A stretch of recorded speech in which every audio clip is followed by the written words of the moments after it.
Did you know there was a gorilla who could converse with humans using sign language, lovingly played with kittens, had a great sense of humor, understood more than 1,000 words, and even grasped the basics of driving a car?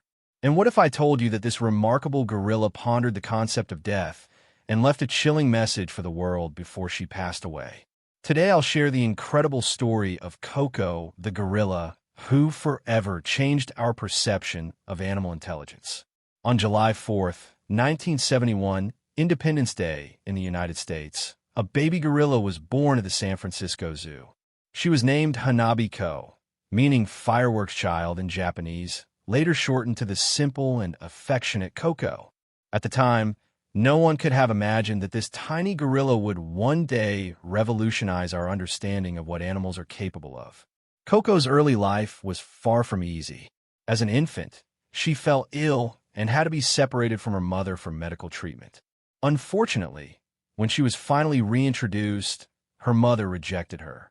Alone and isolated, Koko was placed in a cage with unfamiliar gorillas. Her only source of comfort was a plush toy gorilla, which she treated as a surrogate mother, often hugging it for reassurance during her difficult early years. Before moving to Stanford, Koko was housed in a small temporary enclosure at the San Francisco Zoo with little enrichment, making her early months particularly lonely. But fate had something extraordinary in store for her. In 1972, a young graduate student from Stanford University named Francine Penny Patterson took an interest in Koko. Penny was conducting PhD research on communication with great apes and wanted to teach a gorilla sign language. At the time, gorillas were not considered particularly intelligent compared to other primates. Many also viewed them as aggressive, which discouraged scientists from working closely with them. But Penny's experiment would challenge and ultimately change these assumptions. The early days of Koko's training were challenging. When teaching sign language to humans, instructors can usually guide the learner's hands into the correct positions. However, Koko refused to let anyone touch her. This meant Penny had to take a different approach, patiently showing Koko an object and repeatedly demonstrating the corresponding sign over and over again. But as it turned out, Koko had an extraordinary ability to learn. Unlike chimpanzees, who primarily learned through imitation, gorillas are more independent learners. Koko often modified signs or even created her own gestures when she didn't understand an instruction. She also demonstrated an internal thought process similar to human self-reflection, occasionally signing to herself as if thinking out loud. The first sign she showed Penny was for drink, one finger touching her lips while the others were bent. Over time, a deep friendship developed between the scientist and the gorilla. Koko was eventually moved from the zoo to a specially designed trailer laboratory on the university grounds. Although she had her own room, she was free to explore all areas, including Penny's quarters. For safety, there was a cage inside the trailer, but it was never needed. By the age of 3, Koko had mastered around 200 signs in American Sign Language. She didn't just learn the names of objects. She could express emotions and even comment on what she saw. For instance, when shown a picture of another ape about to take a bath and knowing that she disliked bathing, Koko signed, "I cry there." Upon seeing a horse with a bridle in its mouth, she immediately signed horse sad teeth. One of the most astonishing aspects of Koko's communication skills was her sense of humor. Once she jokingly called herself a good bird and claimed she could fly, only to admit she was kidding. On another occasion, she mischievously pulled Penny's hair, then laughed and signed an apology. These moments demonstrated that Koko possessed what scientists call theory of mind, the ability to understand that other beings have thoughts and feelings different from her own. Koko also displayed remarkable linguistic creativity. If she didn't know the name of an object, she invented one by combining familiar words. For example, she called Penny's ring a finger bracelet. Isn't that logical? After all, a ring does resemble a tiny bracelet for a finger. This type of word invention appeared in other situations as well. When she first saw a mask, she called it an eye hat. When she peered into an empty cup, she signed drink no. Koko even spontaneously categorized animals, once referring to a swan as a water bird without ever being taught the term. She also coined a unique expression for ice cream, signing cold candy. These examples proved that Koko wasn't just memorizing signs. She truly understood their meaning and could creatively combine them to express new concepts. Skeptics claimed that Dr. Patterson was merely training Koko like a circus animal, but the evidence suggested otherwise. When Koko was alone, she played with her dolls and even held long conversations with them using sign language. She also attempted to communicate in sign language with other animals, and when they didn't respond, she even tried signing to inanimate objects, behavior that is difficult to dismiss as simple training. According to various IQ tests, Koko's intelligence was estimated to be between 70 and 90 points. This is below the average human IQ, but remains an astonishing result for an animal. Koko could draw at the level of a 4-year-old child, sketching her favorite toys and elements of the world around her. She even had a boyfriend, a male gorilla named Michael, who was also taught several words in sign language.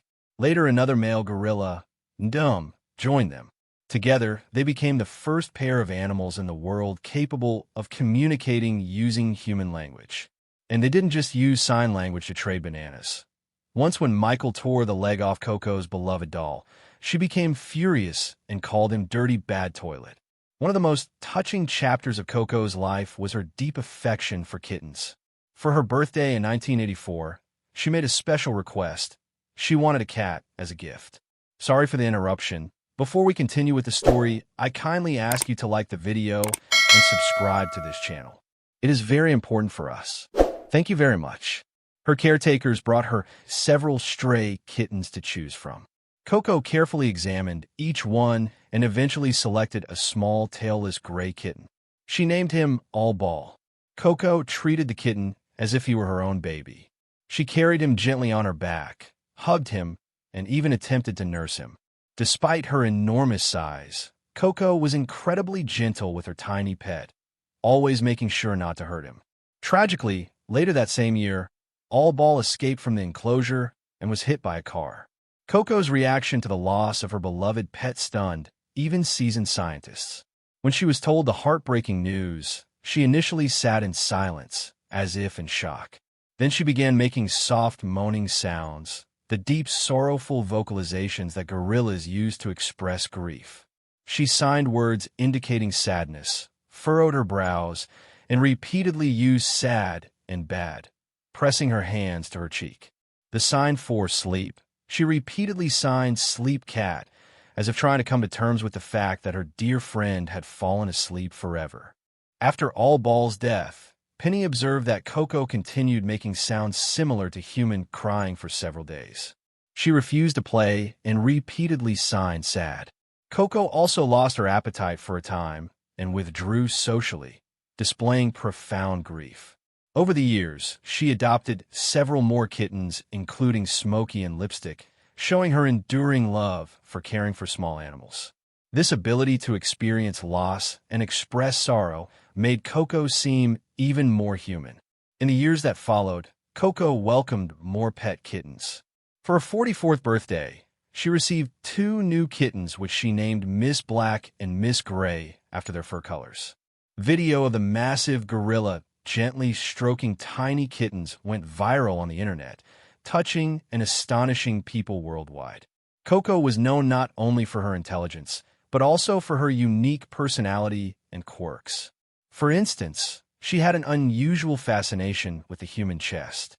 She displayed a strange curiosity about this part of the body and occasionally used gestures to request to see it. In 2005, 3 caregivers who worked with Koko even filed a lawsuit claiming they were pressured to comply with this peculiar request, which she expressed in sign language. Despite such controversies, Koko demonstrated an incredible sense of self-awareness. By the age of 19, she successfully passed the mirror self-recognition test. Unlike most gorillas who perceive their reflection as another gorilla, Koko immediately recognized herself. She was often seen gazing at her own reflection, further proving her remarkable self-awareness. Koko also loved watching movies, and her favorite film was Tea with Mussolini. She enjoyed television and had a special fondness for Mr. Rogers' Neighborhood. When she met Fred Rogers in person, she immediately recognized him and signed "Love" while touching his sweater. Koko even had a favorite bedtime story, The Three Little Pigs, which she enjoyed being read to her before sleeping. She was deeply moved by emotional scenes in films. Whenever she watched the saddest part of Tea with Mussolini, when a young boy says goodbye to his family, Koko would turn away, avoiding the moment so she wouldn't get upset. The film Jurassic Park also left a strong impression on her. The dinosaurs frightened her so much that afterward she was hesitant to approach her toy dinosaurs. These moments revealed the depth of Koko's emotional world. As her fame grew, so did public fascination with her.